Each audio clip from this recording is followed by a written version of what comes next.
जिवंत कारतूस व देशी कट्टा विक्री होत असल्याच्या माहितीवरून अचलपूर पोलिसांनी जुना एसटी स्टँड येथील सापळा रचत अक्षय उर्फ हिमांशु ब्रिजमोहन बर्देला वय 27 राहणार सुदर्शन नगर फरमानपुरा याला दुचाकीसह ताब्यात घेतले आहे।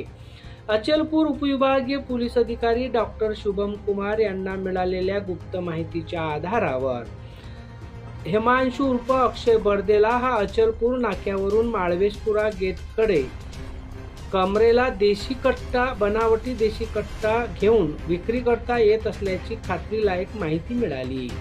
याच माहितीच्या आधारावर अचलपूर येथील बस डेपो परिसरात हिमांशुला पोलिसांनी सापळा रचत ताब्यात घेत त्याची अंग झडती घेतली असता त्याच्याकडे एक देशी बनावटी कट्टा व जिवंत कारतूस मिळून आली।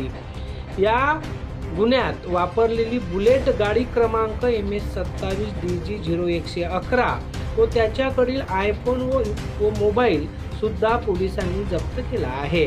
एकूण 4,30,000चा मुद्देमाल पोलिसांनी जप्त करत हिमांशु बर्देलावर आर्म ऍक्ट अंतर्गत गुन्हेही दाखल केले आहे।